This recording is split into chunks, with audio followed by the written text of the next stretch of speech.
محترم ساتھیوں، رمضان المبارک برکتوں اور رحمتوں کا مہینہ ہے۔ نبی کریم صلی اللہ علیہ وآلہ وسلم نے بے شمار مقامات پر رمضان المبارک کی اہمیت اور فضیلت سے مسلمانوں کو آگاہ کیا۔ نبی کریم صلی اللہ علیہ وآلہ وسلم نے ایک موقع پر ارشاد فرمایا کہ شعبان المعظم بیج بونے کا موسم ہے اور رمضان کا مہینہ اس بیج کا پھل پانے کا موسم ہے۔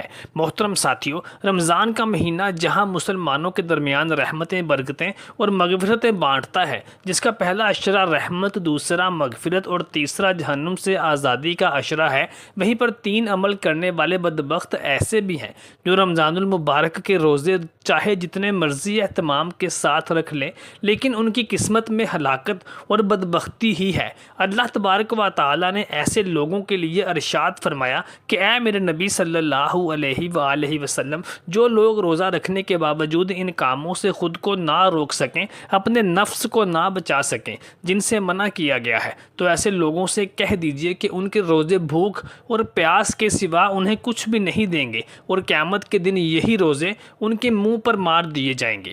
محترم ساتھیوں، آج کی ویڈیو میں ہم بات کریں گے 3 ایسے لوگوں کے بارے میں جو کہ رمضان المبارک کا مہینہ پا لینے کے باوجود اور اس کے روزے رکھ لینے کے باوجود اس کی رحمتوں اور برکتوں اور سعادتوں سے محروم رہ جاتے ہیں اور ان کی قسمت میں بدبخت لکھا جاتا ہے۔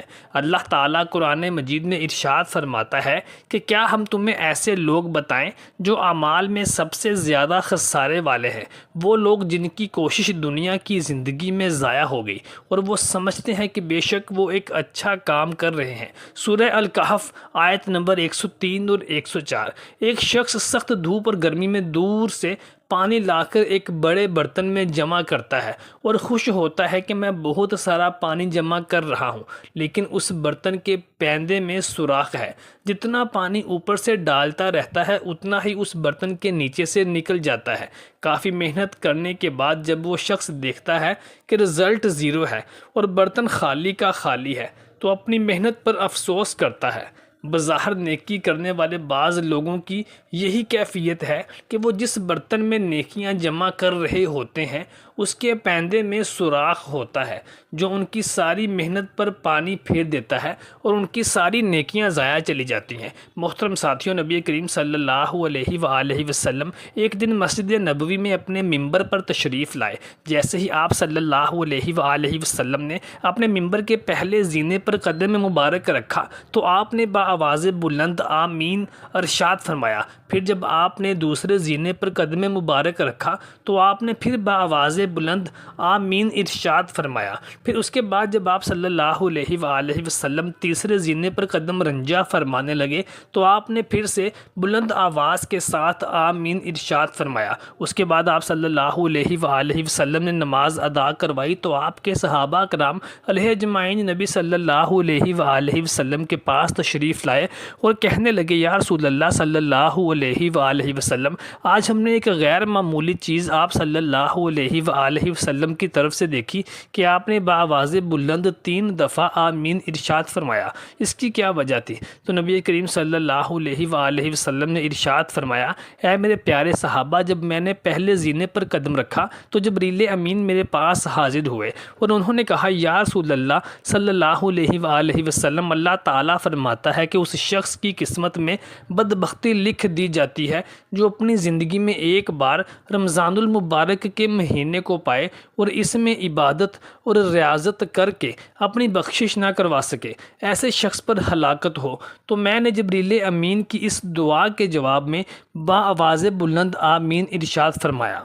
پھر جب میں نے اپنے ممبر کے دوسرے زینے پر قدم رکھا تو جبریل امین نے عرض کی، یا رسول اللہ، اس شخص کے لیے بھی ہلاکت ہو اور بدبختی ہو جو اپنے والدین میں سے دونوں کو یا کسی ایک کو بڑھاپے کی عمر میں پالے لیکن ان کی خدمت کر کے اپنے اوپر جنت کو واجب نہ کروا لے، اس پر بھی اللہ تعالیٰ کی بدبختی اور ہلاکت ہو۔ اس پر بھی میں نے آمین ارشاد فرمایا۔